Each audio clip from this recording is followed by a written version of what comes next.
বসে হাঁসের সাঁতার কাটানোর দৃশ্য দেখছিল ১৯ বছর বয়সী এক কন্যা।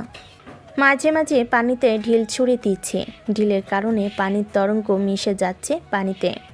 পাশের গালে হাত দিয়ে বসে আছে টগর, বড়শি পেতে রেখেছে পুকুরের জলে।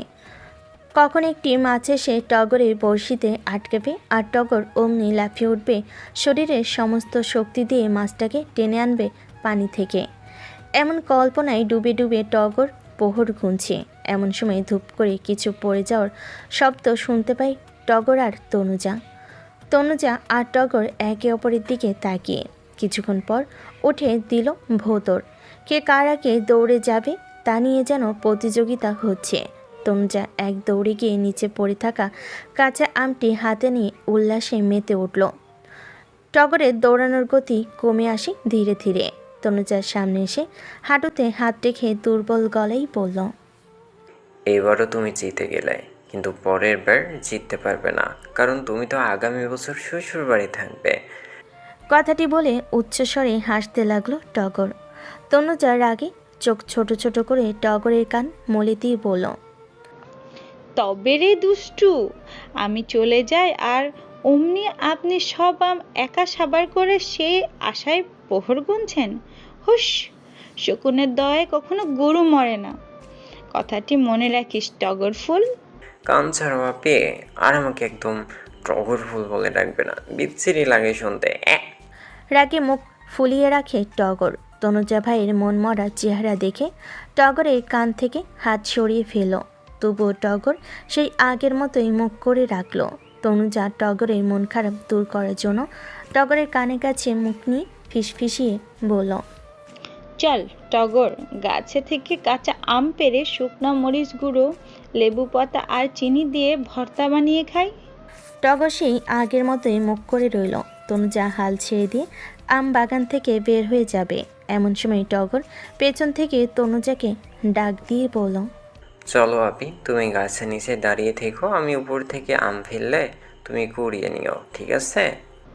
ঠিক আছে, মানে দৌড়বে। চল চল চল, আমি চলে এলে রক্ষা নেই। ঠিক বলেছো, তাড়াতাড়ি চলো আপি। দুই ভাই বোন মিলে বড় আম গাছের নিচে দাঁড়ালো। টগর ভালো করে পরনে লুঙ্গি কাছা দিয়ে বিসমিল্লা বলে গাছে উঠতে শুরু করলো। উচ্চ শাখায় পৌঁছানোর পর একটা মোটা ডালে বসে আম পাড়ছে আর নিচে তনুজার উদ্দেশ্যে আম ছুঁড়ে ফেলছে টগর। তনুজা সব কটা আম কুড়িয়ে ওনে নিয়ে টগরকে বলল, তুই নিচে নেমে আয়, আমি যে আমের ভর্তা বানাই। তনুজা এক দৌড়ে ছুটল রান্নাঘরের দিকে। এক চালা ঘর, এক পাশে মাটির চুলা, অন্য পাশে শুকনো ডালপালা গুছিয়ে রাখা হয়েছে। টিনের বেড়া থেকে বটি নিয়ে একতলা বাড়ির মূল ফটক দিয়ে প্রবেশ করলো। বিল্ডিংয়ের ভেতরে ছোট্ট একটি রান্নাঘর আছে। সেখানে আছে এলজিপি গ্যাসে চালিত গ্যাসের চুলা। রান্নাঘর থেকে একটি বড় বোল নিয়ে আমগুলো বোলের মাঝে রেখে বের হয়ে কলপারে চলে যায় তনুজা। টিউবওয়েল চাপিয়ে পানি দিয়ে আম ধুয়ে নিল। তারপর বিস্তীর্ণ উঠোনে কাঠের পিঁড়িতে বসে আম কেটে নেয়। তারপর শুকনো মরিচের গুঁড়ো, চিনি এবং দুটো লেবু পাতা কুচি করে কেটে খুব ভালো করে ভর্তা বানিয়ে ফেলল তনুজা। ততক্ষণে টগর বাড়িতে এসে হাত মুখ ধুয়ে তনুজার পাশে কাঠের পিঁড়ি পেতে বসে পড়েছে। তনুজা একটুখানি আমের ভর্তা মুখে দিতেই ওর চোখ মুখ কুঁচকে এলো। তনুজা চোখ বন্ধ করে ফেলল। ওর চেহারা এমন কেন? অচেনা পুরুষালী কণ্ঠ শুনতে পেয়ে তনুজা এক চোখ খুলে তাকায়। ব্লু রঙের টি শার্ট আর কালো জিন্স প্যান্ট পরনে থাকা যুবককে দেখে তনুজা দু চোখ খুলে এক দৌড়ে ঘরে চলে যায়। তনুজা আচমকা এমন আচরণ দেখে অচেনা যুবকটি টগরকে উদ্দেশ্য করে বলল, কে মেয়েটা? আমার বোন। টগরের হাতে থাকা বোলের দিকে তাকিয়ে ছেলেটি দেখল কাঁচা আমের ভর্তা। হুট করেই মনের মাঝে রঙিন প্রজাপতির আনাগোনা বেড়ে গিয়েছে। টক খেতে গিয়ে নাক মুখ কুচকে ফেলা মেয়েটার চেহারায় এত আদুরে ভাব কেন? এতটা স্নিগ্ধ অনুভব এর আগে কখনো অনুভব করেনি কেন সে? টক খেতে গিয়ে নাক মুখ কুচকে ফেলা মেয়েটাকে দেখে হৃদয়ের আঙ্গিনায় কিছু তো একটা বলছে, কিন্তু সেই কিছুটা কি? পাশের ঘর থেকে আমার মায়ের আদরেও ভরা কণ্ঠ শুনতে পাচ্ছি। কারণ ওনার ভাইয়ের একমাত্র পুত্র এসেছে। আমি দ্বিধান্বিত মনে বারবার ভাবতে বাধ্য হচ্ছি, আমার মায়ের ভাই এলো কোথা থেকে আর ভাইয়ের ছেলে এলো কোথা থেকে। যতদূর মনে পড়ে আমার মা নাকি এতিম। এলাকার সবাই একই কথা বলে। তবে আজকে কেন অচেনা একজন হুট করে এসে আমার মায়ের ভাইয়ের পুত্র বনে গেল? এমনিতে সেই সময় বিব্রত পরিস্থিতির স্মৃতি স্মরণে এলে আমার ভীষণ লজ্জা লাগছে। সেই যে এক দৌড়ে ঘরে এসেছি, তখন পর্যন্ত ঘর থেকে বেরোয়নি। গ্রামের দুপুর গড়িয়ে বিকেল হতে চলল, এখন পর্যন্ত গায়ে পানি ঢালতে পারেনি। তাই তো গা থেকে তাপ বেরোচ্ছে। দরজা একটু ফাঁক করে মাথা বের করে দেখলাম কেউ আছে কিনা। না, কেউ নেই।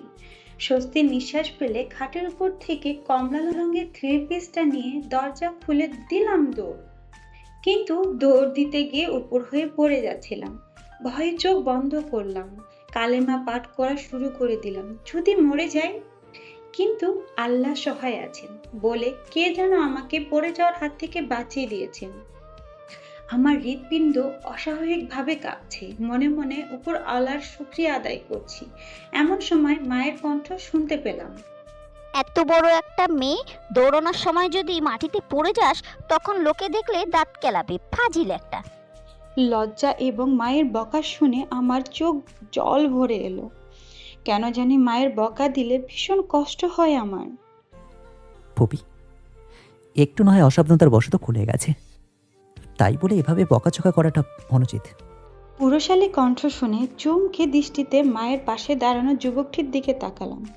ঝাপসা নয়নে তাকিয়ে তার চেহারা যা বুঝতে পারলাম তা হলো তিনি আমার পক্ষেই আছেন। আচ্ছা, কিছুক্ষণ আগে যে পড়ে যাচ্ছিলাম তখন কি উনি মায়ের সাথেই ছিলেন? হুট করেই তনুজার মননে লজ্জারা দানা বাঁধতে শুরু করে। তনুজা দ্রুত গতিতে ছুটে যেতে শুরু করে পুকুর ঘাটে। তনুজার এমন প্রস্থান দেখে তনুজার মা নিজের ভাইয়ের ছেলেকে উদ্দেশ্য করে বলল, বাবা, তুমি বিল্ডিংয়ের গোসল ঘরে চলে যাও, পুকুরে যাওয়ার দরকার নেই। ফুপির আদেশ শুনে ভদ্র ছেলের মতো ঘাড় কাত করে সায় জানিয়ে গোসল ঘরে চলে গেল। গোসল শেষ করে সবেমাত্র গোসল ঘর থেকে বের হয়ে ঘরে চলে যাই। যে কয়দিন থাকি এই ঘরেই থাকবো। বড় জানালার সামনে দাঁড়িয়ে ভেজা চুল টাওয়াল দিয়ে মুছতে থাকে রুদ্র। জানালা দিয়ে হুড়মুড়িয়ে বাতাস বইতে থাকে। স্নিগ্ধ পরিবেশ, শীতল হাওয়ায় রুদ্রর মন যেন শতগুণ ভালো হয়ে গেল। চুল মুছতে মুছতেই হুট করে থেমে গেল রুদ্র। হাতে শক্তি নেই বললেই চলে, কারণ মস্তিষ্ক তখন ভালো লাগার মতো কিছু মুহূর্ত চোখের মাঝে বন্দি করছে। কমলা রঙের থ্রি পিস পরনে, ভেজা চুল, সবুজ রঙা গামছা দিয়ে বাঁধা মোমের বোতল আর ভেজা কাপড় দড়িতে শুকোতে দিচ্ছে। কাপড় দড়িতে দেওয়ার সময় যখন বিন্দু বিন্দু পানির ছিটে এসে মুখে পড়ছে, তখন চোখ মুখ কুচকে বিরক্তি প্রকাশ করছে। এই কোন মায়ে লাগালে আমায়? এসেছিলাম ফুপির খোঁজ নিতে, কিন্তু এখানে আসার পর আমি আমাকে হারতে যাচ্ছি। জানালার কাছ থেকে সরে এলো রুদ্র। সেলফোন বের করে নিজের বাবার কাছে কল করলো, ভালো মন্দ জিজ্ঞেস করলো, কিন্তু ফুপুর বাড়িতে যে এসেছে তা বলেনি। হয়তো গোপনে এসেছে এখানে। খাবার টেবিলে বসতেই রুদ্রর চোখ ছানা পড়া। না হলো 7 পদের ভর্তা, ইলিশ মাছ ভুনা, মাসকলের ডাল, হাঁসের ডিম ভাজা, দেশি মুরগির ঝোল, চিকন চালের ভাত। রুদ্র মনে মনে ভয়ের ঢোক গেল, কারণ রুদ্রের পেটে যে এই খাবারগুলো চালন করা হবে ও খুব ভালো করেই বুঝতে পেরেছে। রুদ্রর পাশের চেয়ারে টগর এসে সুবোধ বালকের ন্যায় চুপ করে বসে রইল। রুদ্রের ফুপি রোশনি রান্নাঘর থেকে পায়েসের বাটি নিয়ে বের হয়ে এলেন। রুদ্র দেখতে পেল ওর ফুপির আড়ালে সেই কমলা সুন্দরী দাঁড়িয়ে আছে। মেয়েটা এত লজ্জা পাচ্ছে কেন? ভারী অদ্ভুত তো। রোশনি পায়েসের বাটি টেবিল ওপর রেখে পেছনে তাকিয়ে দেখল তনুজা রান্নাঘরের সামনে ঠাই দাঁড়িয়ে আছে। কপালে কুঞ্চিত ভাঁজ ফেলে তনুজাকে নিজের কাছে ডাক দিলেন, কিন্তু তনুজা মাথা তুলিয়ে নাবোধক অর্থ বোঝাচ্ছে, অর্থাৎ ও এখানে বসবে না। এদিকে রুদ্র আর টগরের দৃষ্টি তনুজার দিকে।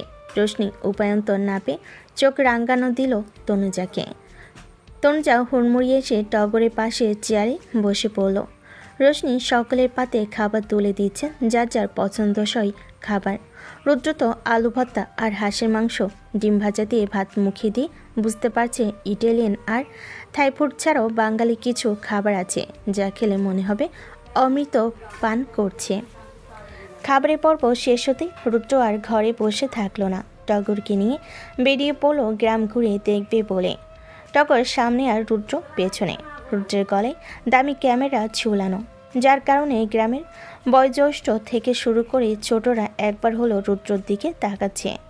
দুই পাশে বিস্তীর্ণ সমতল ভূমিতে ধান রোপণ করছে চাষিরা। দুই জমির মাঝে তৈরি করা ছোট্ট পথ ধরে ধীরে গতিতে হেঁটে যাচ্ছে টগর আর রুদ্র। একটু ভুল হওয়া মানে সোজা কাদামাটিতে পড়ে কাপড় নষ্ট করা। মাঝামাঝি পথে এসে রুদ্র দাঁড়িয়ে যায়। এমন সময় দমকা হাওয়ার স্পর্শে রুদ্রের বাবরি চুলগুলো এলোমেলো করে দিয়ে যায়। রুদ্র বেশ কয়েকটি ছবি তোলো, নতুন ধান বোনা ক্ষেতের ছবি, পুরনো বটগাছের নিচে বসে থাকা ছোট ছোট বাচ্চাদের।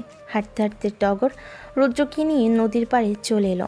রুদ্র সুবিশাল সমুদ্রের বুকে কতবার স্পিডবোট দিয়ে ঘুরে বেরিয়েছে, কতবার সে সমুদ্রের তলদেশে গিয়েছে অ্যাডভেঞ্চারের জন্য।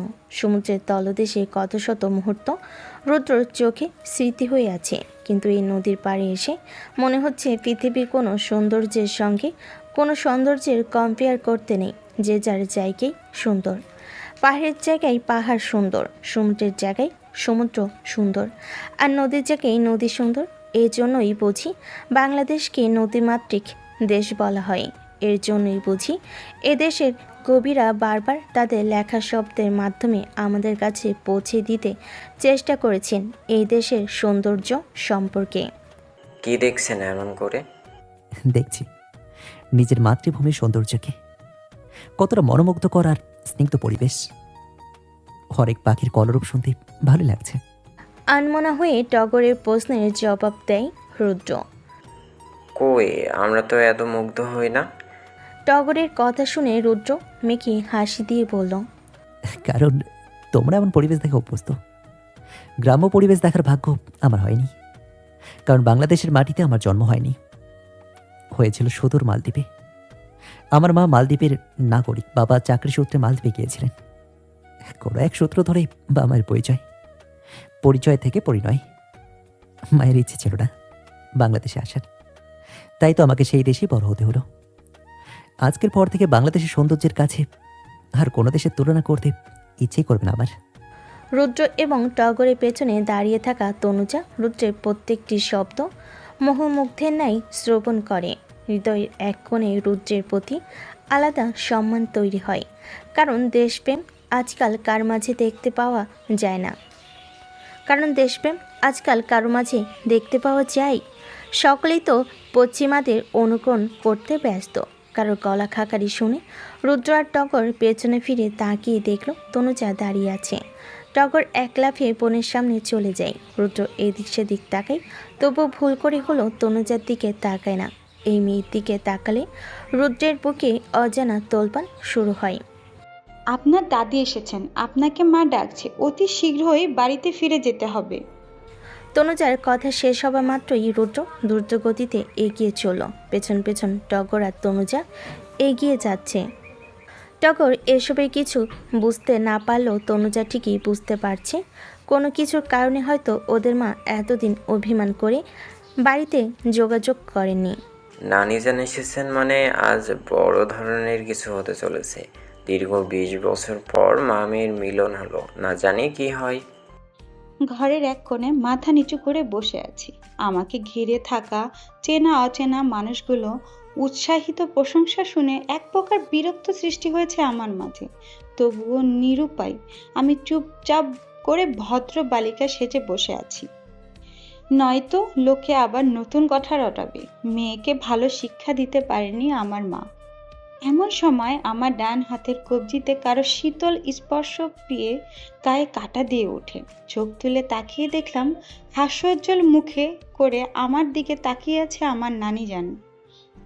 আমি লজ্জা পেয়ে মাথা নিচু করতে যেও বাধাপ্রাপ্ত হলাম, কারণ আমার নানি জান আমার থুতনিতে হাত রেখে বললেন, হয়তো আমাদের উপস্থিত এখন তোর কাছে খারাপ লাগছে, কিন্তু পরে যখন আমাদের সিদ্ধান্ত বুঝতে পারবি, তখন এই বিরক্ত বোধ আর থাকবে না।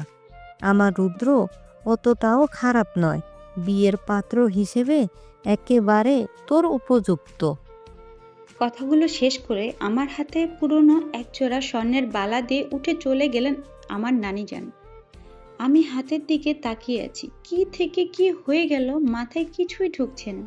এই তো বিকেলে গেলাম আমার মায়ের ভাইয়ের ছেলেকে খবর দিতে যে ওনার দাদিজান এসেছে। বাড়িতে এলাম ঠিকই, কিন্তু এসে যেন আকাশ থেকে মাটিতে এসে পড়লাম। সেই তখন থেকে মাথায় এক আকাশ সম দুশ্চিন্তা এসে ভর করেছে। অতি চেনা জানা আমার গর্ভবতী মাকে এখন আমার কাছে অচেনা মনে হচ্ছে। মা নিজের পরিবারের কথা এতদিন আমাদের কাছ থেকে গোপন করে রেখেছিল। জানি না কি কারণ হতে পারে, তবে আজ যখন সব পরিষ্কার হলো, তবে মরিচিকা ধরে যাওয়া সম্পর্ককে নতুন করে ঝালাই দেবার দরকার কি? তাও নিজের মেয়েকে ভাইয়ের পুত্রের কাছে বিয়ে দিয়ে রাগের মাথা হাত থেকে বালা জোড়া খুলে ছুঁড়ে ফেলে মা কোথা থেকে এসে আমার গালে সপাটে থাপ্পড় মেরে দিলেন। থাপ্পড়টা জোর এতটাই ছিল যে আমার মনে হলো যেন আমার চোখে কিসের আলো যেন ঝিলিক দিয়ে উঠেছে, গালে যেন কে মরিচ ঢেলে দিয়েছে। চোখের পানি গড়িয়ে পড়ছে, কিন্তু তখন আমার মনে আবেগ কাজ করছিল না, তাই ব্যথা আমার শরীরে দাগ কাটতে পারেনি। তোর কি মাথা খারাপ হলো? তোকে আজ প্রথমবারের মতো জমিদার বাড়ির ঐতিহ্য বালাজোড়া দিয়ে বলো গেল আমার মা, আর তুই কি না ফেলে দিচ্ছিস? সমস্যা কি তোর? বেশ জোরে কথাগুলো বলল তনুজার মা। তনুজা এতক্ষণ কান্না চেপে রাখতে পারলো, এবার আর পারল না। ঝাপসা নয়নে কেঁদে কেঁদে ওর মাকে বলল, চিনি না জানি না কার সাথে তুমি আমার বিয়ে ঠিক করেছো। চিনবো না কেন? রুদ্র আমার রক্তের মানুষ, আমার আপন ভাইয়ের ছেলে। এতকাল পর তোমার পরিবার আছে আমরা জানতে পারলাম, আমাদের কাছ থেকে গোপন করেছিলে কেন? আর ওনারা যদি তোমার পরিবারের লোক হয়, তবে এতদিন কেন তোমার খোঁজ খবর রাখেনি? সব কথা জানতে নেই, তবে এতটুকু বলতে পারি, বহুকাল আগে মাতৃস্নেহের কাছে প্রেম ভালোবাসা জিতে গিয়েছিল, যার পরিণত হিসেবে আমি ছিলাম পরিবারহীন। কিন্তু আজ যখন আমার পরিবার আমাকে ফিরে পেতে চায়, তখন আমি মুখ ফিরিয়ে নেব কেন? তুমি অনেক স্বার্থপর মা, নিজের জন্য মেয়ের ইচ্ছেকে বলিদান দিচ্ছ। তনুজা কাঁদতে কাঁদতে ঘর থেকে বের হয়ে আমবাগানে চলে যায়। মেয়ের যাওয়ার পথের দিকে তাকিয়ে দীর্ঘশ্বাস ফেলে বালাজোড়া কুড়িয়ে এনে আলমারিতে তুলে রাখে। মনে মনে তখন হাজারো তাণ্ডব চলছিল তনুজার মায়ের। একদিকে বাপমরা মেয়ে, অন্যদিকে বিবাহযোগ্য মেয়ে ঘরে থাকলে পাড়ার দুষ্টু লোক থেকে শুরু করে বিভিন্ন শ্রেণী মানুষ বিয়ের প্রস্তাব দেয়। জেনে শুনে নিজের মেয়েকে কেউ আগুনে ফেলে দেয়। তাই তো আজ যখন নিজের মায়ের মুখ থেকে রুদ্রের জন্য তনুজার বিয়ের প্রস্তাব পায়, তখন আর ফিরিয়ে দিতে পায়নি তনুজার মা।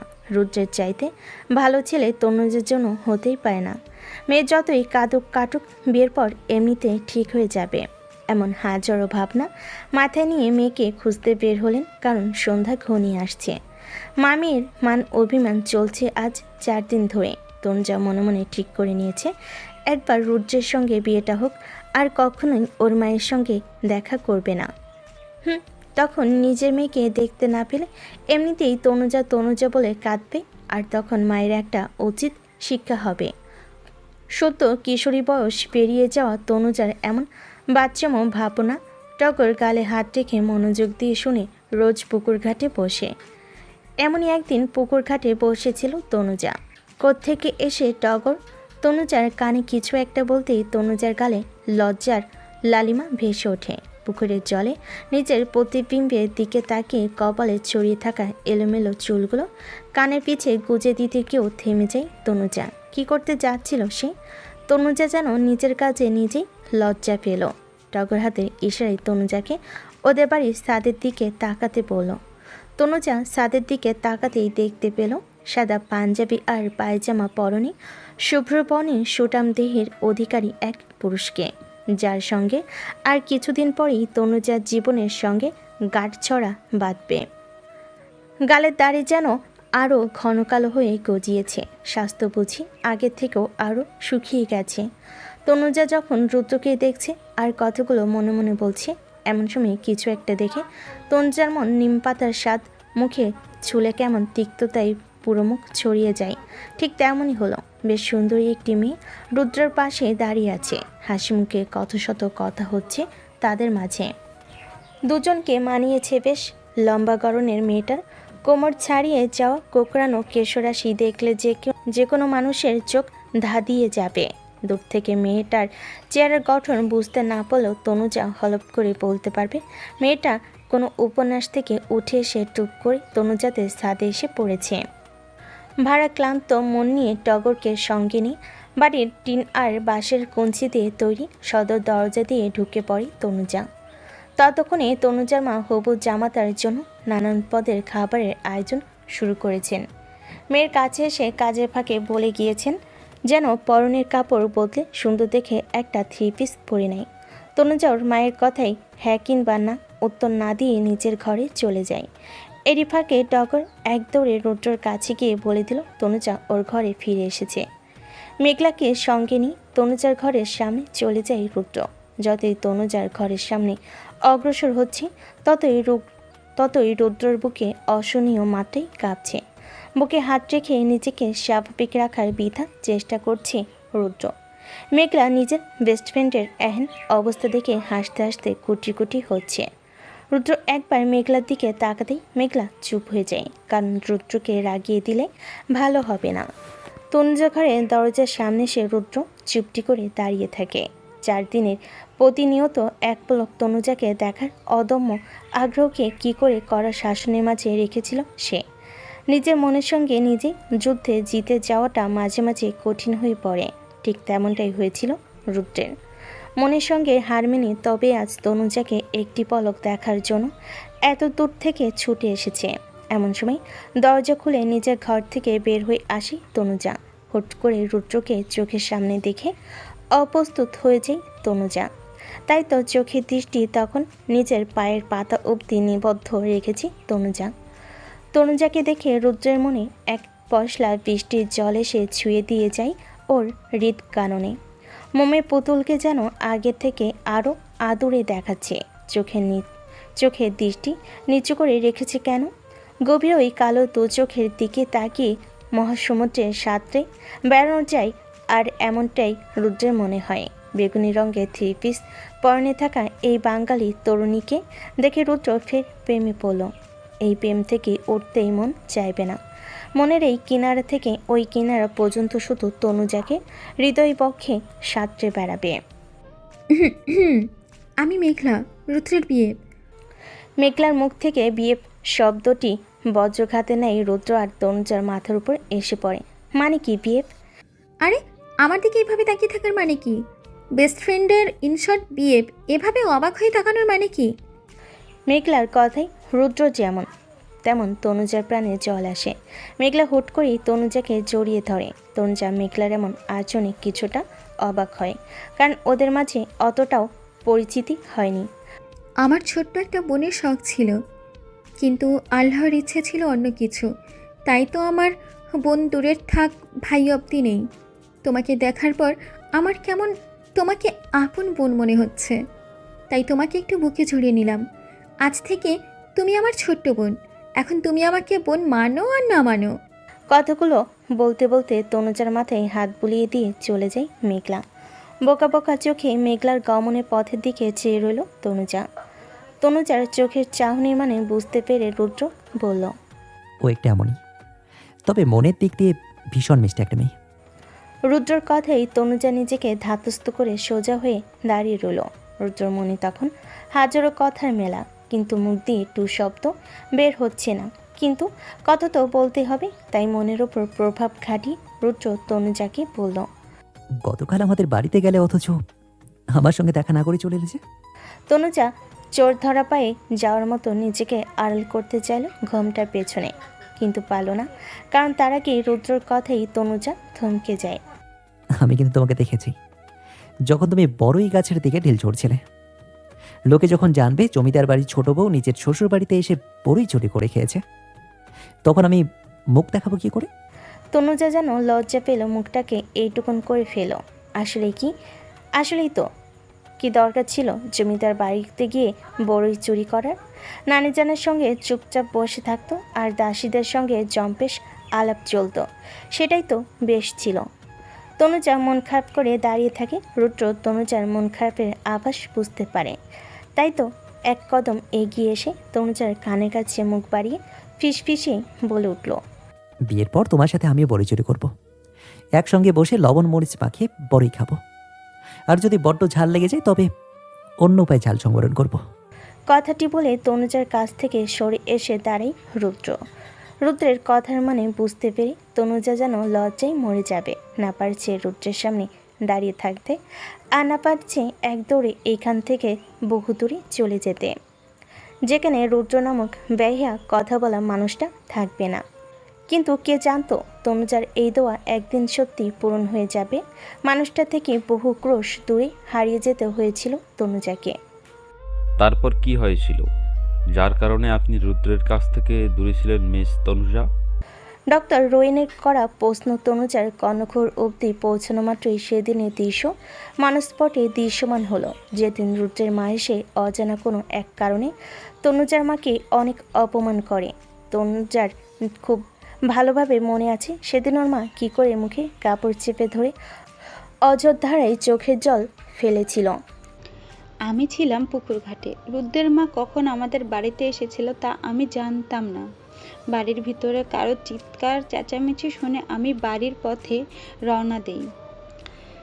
যেহেতু বাড়ির কাছাকাছি পুকুর ঘাট, তাই সহজেই বাড়ির ভেতরে উচ্চ স্বরের কথাবার্তা অনায়াসে শোনা যেত। বাড়ির ভিতরে আসার পর সর্বপ্রথম আমার নজরে পড়ে আমার মায়ের দিকে। আমার মা শাড়ির আঁচলের কোণা দিয়ে মুখ চেপে ধরেছে, যেন কেউ ওনার কান্না দেখতে না পায়। এদিক দিয়ে অচেনা একজন মহিলা আমার মাকে বিনা কারণে কথা শোনাচ্ছে। এই ব্যাপারটা আমার ভালো লাগেনি। কিছু বলার জন্য মুখ খুলব তার আগে আমার মায়ের ইশারায় চুপ থাকতে হলো। রুদ্র মায়ের দৃষ্টি এবার আমার উপরে এসে পড়ল। মায়ের উদ্দেশ্যে করা গালমন্দ বন্ধ করে এবার আমার সামনে এসে হাত জোর করে অনুরোধ করে বলতে লাগলো যেন আমি ওনার ছেলেকে বিয়ে না করি। যদি বিয়ে করি তবে ওনার পরিবার নাকি নিঃশেষ হয়ে যাবে। একজন মায়ের আবদার যেন আমি রাখি। তো আপনি কি করেছিলেন মিস তনুজা? উদ্বিগ্ন হয়ে প্রশ্ন করেন ডক্টর রোয়েন। তনুজা দীর্ঘশ্বাস ছেড়ে জানালার দিকে গাঢ় দৃষ্টি নিক্ষেপ করে যান্ত্রিক গলায় বলছে, সেদিন এক মায়ের আবদার রেখেছিলাম আমি, রুদ্রের মায়ের আবদার রেখেছিলাম আমি। রুদ্রকে ভুলে যাওয়ার প্রতিশ্রুতি দিয়েছিলাম আমি। সেদিন রুদ্রের মা ভীষণ খুশি হয়ে আমাকে অগাধ দোয়া দিয়ে চলে গিয়েছিলেন। কিন্তু আমার মনে হয়েছিল সেদিন দোয়া রুদ্রের মায়ের দোয়া ছিল আমার জীবনের সবচেয়ে বড় অভিশাপ, কারণ আমার মা সে রাতেই মারা যায়। শেষের কথাটি বলে ডুকরে কেঁদে ওঠে তনুজা। রোয়েন হতভম্ব চোখে তাকিয়ে রয় তনুজার মুখের দিকে। এমনও কি হয় মানুষের জীবনে ভালোবাসার মানুষকে ভুলে যাওয়ার প্রতিশ্রুতি যেদিন দিতে হলো সেদিন গর্ভধারিণী মাতাকে ছেড়ে চলে গেলেন এই পৃথিবী থেকে। কতটা নির্মম এই পৃথিবীর মানুষজন। মা সারা রাত কেঁদে বালিশ ভিজিয়েছেন। আমি মায়ের শিয়রে বসে মায়ের কাছে হাজারবার জানতে চেয়েছিলাম, মা কি এমন কথা বলেছে তোমায় রুদ্রের মা যে কারণে তুমি এভাবে কান্না করছো? মা আমার কথার উত্তর দেয়নি, পলকহীনভাবে তাকিয়ে রয় আমার আর টগরের মুখের দিকে। আমি জানতাম না এই মায়া ভরা চোখ নিয়ে তাকিয়ে থাকা আমার মায়ের এই শেষ তাকিয়ে থাকা আর কখনো আমাদের দিকে তাকিয়ে থাকবে না, বলবে না তনুজা, টগর এদিকে আয়, তোদের একটু দেখি। আমার মা সেদিন এক কষ্ট নিয়ে পৃথিবী থেকে চলে গিয়েছেন ডক্টর। যদি একবার জানতে পারতাম কি এমন কথা শুনে আমার মা এতটা কষ্ট নিয়ে চলে গেছেন।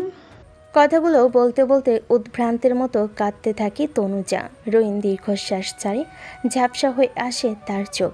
কিন্তু লোকের আবার মানা পুরুষ লোকের কাঁদতে নেই। কিন্তু মাঝে মাঝে কিছু দুঃখ শুনলে খুব করে কাঁদতে ইচ্ছে করে পুরুষ মানুষের। কিন্তু সমাজের নিয়মনীতি আর লোকলজ্জায় সেই কান্নাটুকু প্রকাশ করা যায় না। তনুজা নামক মেয়েটাকে কী বলে সান্ত্বনা দিবে জানা নেই রোয়েনের। তবে ভবিষ্যতে কখনো যদি তনুজার কারো সাহায্যের প্রয়োজন হয়, তবে সাহায্যের হাত বাড়িয়ে দিতে কার্পণ্য করবে না রোয়েন। বাম হাতের কবজি উঁচু করে দেখল সময় তখন দুপুর 1টা, লাঞ্চ টাইম। তাই ডক্টর রোয়েন তনুজার কাছ থেকে বিদায় নিয়ে কেবিনের বাইরে চলে যায়। তবে যাওয়ার আগে তনুজাকে বলে যায় রোয়েন আবারও ফিরে আসবে, কারণ তনুজার সাথে তার অনেক কথা বলার বাকি আছে। বিকেল 5টা, সূর্যের লাল রঙের আভা পুরো শহরের বুকে ছড়িয়ে আছে। যানজটপূর্ণ রাস্তায় উদ্ভ্রান্তের মতো হাঁটছে মেঘলা।